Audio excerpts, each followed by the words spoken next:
मैं ना शो को लिटरली यार इस मूवी को देखने के बाद मतलब इस तरह के कॉन्सेप्ट के साथ साथ ऐसी मूवी बनाई जा सकती है मैंने कभी नहीं सोचा था। जी हाँ गाइस, मैं बात कर रहा हूँ द गुड लाइफ मूवी की।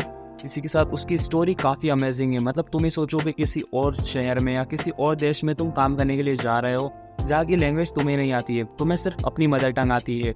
और वो कितना डिफ़िकल्ट हो जाएगा तुम्हें कम्युनिकेशन करने के लिए दूसरे के सामने। और मूवी का कॉन्सेप्ट इसी प्रकार है कि एक बंदा होता है नज़ीम मोहम्मद करके, जो कि केरला से बिलोंग करता है।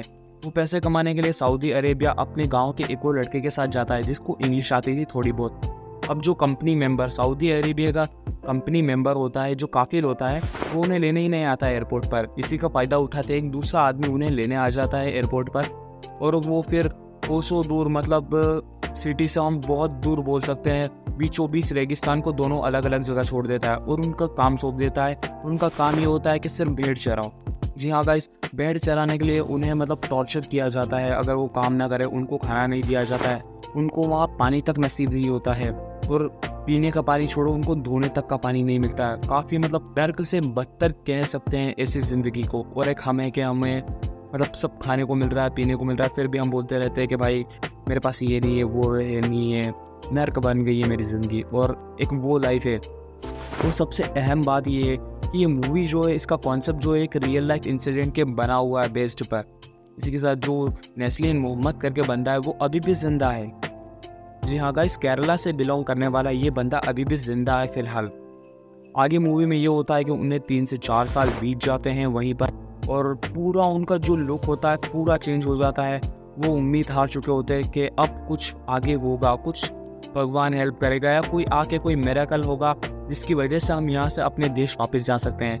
और फिलहाल कुछ नहीं होता। और एक दिन ऐसा आता है कि जब वो दोनों भेड़ चरा रहे थे, दोनों भाई, तो आपस में मिल जाते हैं। एक जगह ऐसी आती है जहाँ वो मिलते हैं, तो एक जो छोटा वाला होता है जिसका नाम हकीम होता है, वो बताता है कि मेरा एक दोस्त बना है आफरीन, वो हमें यहाँ से निकलवा सकता है, उसे रास्ता पता है। अब वो पहले भी उन्होंने भागने की ट्राई करी थी पर वो भाग नहीं पाए थे, क्योंकि जहाँ तक नजर जाए मीलों मीलों तक सिर्फ रेगिस्तान है। मतलब सिटी विटी का कुछ नाम और निशान नहीं है, एक सड़क भी नहीं है। पर जो आफरीन होता है उसे बहुत सारे रास्ते पता है। अभी आफरीन कौन है आगे वीडियो में मैं आपको बताऊंगा। इसी के साथ जो आफरीन होता है एक दिन उनको भगाता है। और वो भगाता तब है जब वो काफ़ी लोग होते हैं बहुत सारे, उनकी किसी बेटी या बेटे की शादी होती है, तो उस वक्त वहाँ कोई मौजूद नहीं होता है, तो वो तीनों भाग जाते हैं वहाँ से।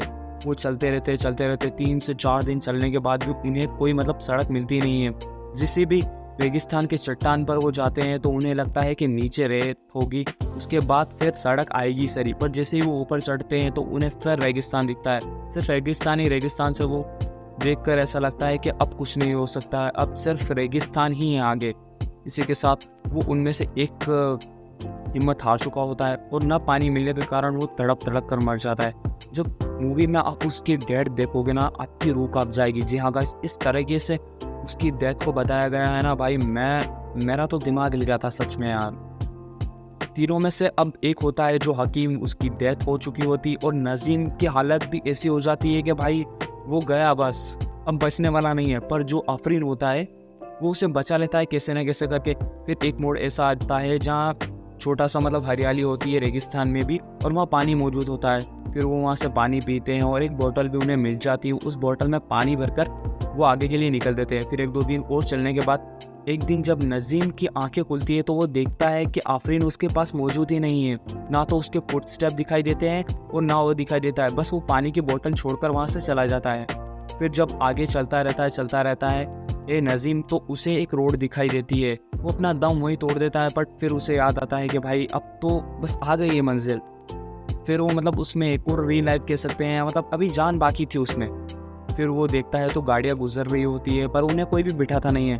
फिर एक शेख और आता है एक लग्जरी सी गाड़ी में, उसे फिर बिठाता है, वो ले जाता है शहर में। और शहर में उसे मतलब पूरा उसका गेटअप जो भी था, उसके बड़े बड़े बाल हो गए थे, मूछे दाढ़ी, वो कट करके फिर उससे पूछा जाता है कि वो कहाँ का है। इसी के साथ जो एक रेस्क्यू टीम होती है जो सऊदी अरेबिया के इंडिया की एक सऊदी अरेबिया में जो रेस्क्यू टीम होती है, उसके घर का, उसके गांव का, उसका पता लगाता है और फिर वहाँ से उसे रिहा करने की पूरी तैयारी कर चुके होते हैं। पर सऊदी में ऐसा रूल है जैसे कि अगर कोई फ्रॉड करके भाग रहा है किसी शेख को, तो वो आकर एक बार देख सकता है कि अगर वो भाग रहा है तो पता कर ले।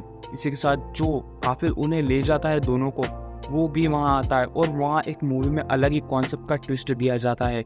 जब वो उस काफिल को देखता है तो नजीम बहुत घबरा जाता है और जो काफिल होता है वो नजीम को पहचान भी लेता है। बट वो ट्विस्ट आप मूवी में देखना, आप बहुत ही शॉक हो जाओगे, क्योंकि वो उस ट्विस्ट से ऐसा बताता है कि जहाँ से उन्होंने स्टार्ट करा था, जिस समय से वो गांव से वापस साउथ अफ्रीका आए थे ना, वहीं से वापस वो पॉइंट रिपीट हो रहा है। पर नहीं, ऐसा नहीं होता है। वो आप देखोगे मूवी में कि कैसे कुछ हो रहा है तो आपको समझ आएगा। इसी के साथ मूवी में एक कंसेप्ट ये आता है कि आखिर आफरीन कौन था। आफरीन या बंदा था या एक सोल था, चलिए बताता हूँ। इसकी दो थ्योरी निकल के आती है। एक तो ये कि आफरीन एक क्रिमिनल है जो कि पुलिस से बचने के लिए रेगिस्तान में छुपा हुआ है और दूसरों की मदद कर रहा है वहाँ से निकलने के लिए। और वो क्रिमिनल क्यों है, मूवी में एक सीन में बताया गया है, क्योंकि जो पुलिस स्टेशन होता है उसमें वहाँ उसकी फ़ोटो लगी हुई थी ये।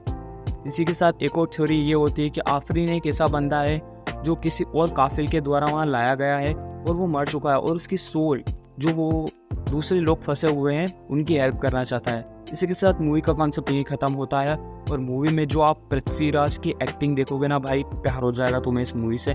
और मूवी का कॉन्सेप्ट बहुत ही अलग है। सो आई सजेस्ट कि मूवी आप ज़रूर देखना, और अगर नहीं देखी है तो देख लेना भाई, और अगर देख लिए तो वीडियो के कमेंट में बताना आपको कैसी लगी। इसी के साथ मिलते हैं अगले वीडियो में।